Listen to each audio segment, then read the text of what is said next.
There's a thought you've had, and it makes you a little ashamed. You want to be respected. You want people to look at you the way they look at certain men. And underneath everything you do, the posts, the flex, the jokes, the way you answer questions in a room, there's a quiet version of you asking for it, asking to be seen, asking to be approved of, asking to be liked. And the harder you ask, the less you get. Because respect has one strange rule nobody explains to you as a kid. The second you ask for it, you disqualify yourself from receiving it. One character. There's a character who understood this so completely that grown men still watch his movie 25 years later, trying to figure out how he did it. Most people think his story is about revenge. It's not. It's about a man who never once in the entire film asked to be respected, and got more of it than any emperor, senator, or crowd chaser around him. His name is Maximus. And the reason his story hits you in the chest is that he's living the opposite of the life you're living right now. The wound. Watch the first real moment. He's just led his army to a brutal victory. His men are chanting his name. The emperor stands beside him and says, "Caesar,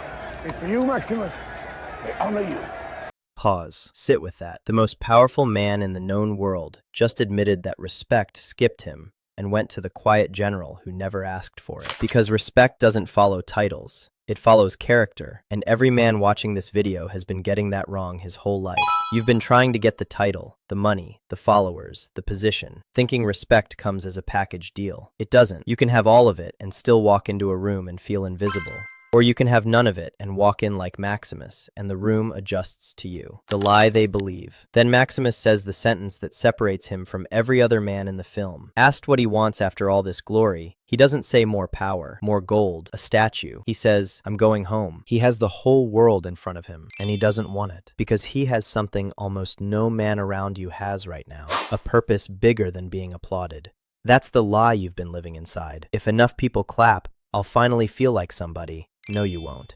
Men who chase applause never arrive. They just get louder. Maximus already arrived before the movie started because his life pointed somewhere the crowd couldn't reach. The moment, everything changes. Then the emperor offers him the throne, the literal throne of Rome. And Maximus says, "I'm a soldier, not a politician." Watch what's happening in that scene. He's being offered the biggest possible upgrade to his status, and he declines it because it isn't him. Most men would take it. Most men would perform the version of themselves the room wanted. You do it every day, in meetings, on dates, in group chats. You shapeshift to be liked. And every time you do, you lose a little more of the only thing that could ever get you respected. Being one specific person, consistently, whether the room approves or not. Then his son is threatened. His wife is threatened.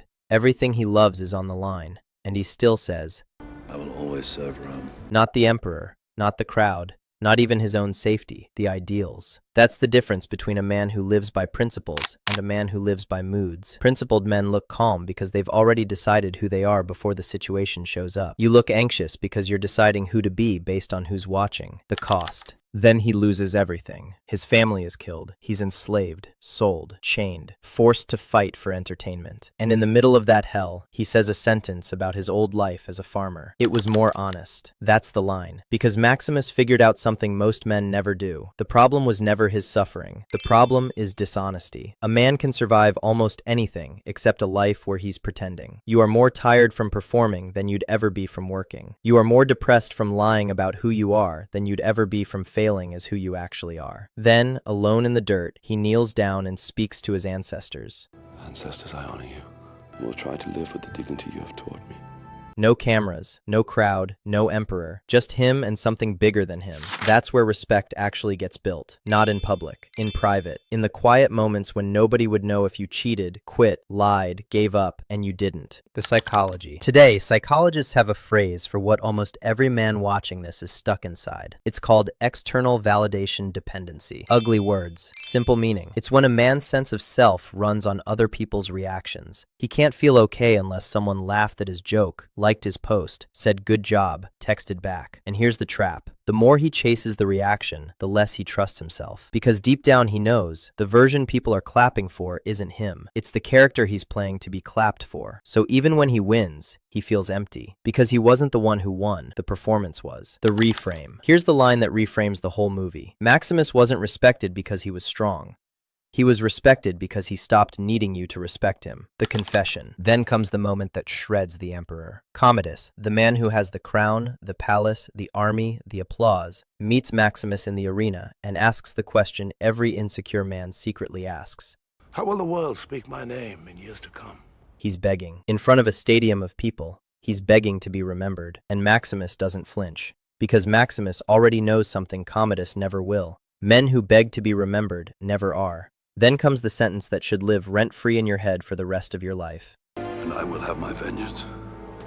In this life or the next. You are going to die, sooner than you think. And the only thing you actually get to choose is what people say about you in the room after you leave it. Right now, be honest, what would they say? Would they say he was solid? Or would they say he was always trying? About you. If something in your chest is tight right now, stop scrolling. You are not disrespected because you're weak. You're not overlooked because you're not good enough. You are overlooked because people can feel, instantly, without knowing why, when a man is asking for approval. And nobody, anywhere, has ever respected a man who's asking. Watch the sentence Proximo teaches Maximus in the arena. Win the crowd, and you'll win your freedom. That's the world's advice. And it's a lie. You cannot win freedom by winning a crowd. Because the second the crowd owns your freedom, they own you. And Maximus knows it. Later he says the line that flips the whole movie. Have you ever seen anything like that before? I didn't know men could build such things. A literal slave, chained, sold, forced to fight, telling you he has more power than free men. Because power was never about circumstance. It was about self-mastery. Free men who need approval are slaves in nicer clothes. Slaves who don't need approval are already free. The answer. Then comes the moment. Commodus corners him, threatens him, demands submission. And Maximus doesn't argue, doesn't beg, doesn't explain himself. He just says 4 words. That's the choice. Every day, for the rest of your life. Die honest, or slink off comfortable. Most men choose comfortable, and nobody remembers their name. One last thing. You don't need the crown. You don't need the crowd. You don't need one more person to finally see you. You just need to stop begging. Stand up. Do the thing. Be the man. And let them come to you. That's how Maximus did it. That's how every man you've ever respected did it. That's how you will too.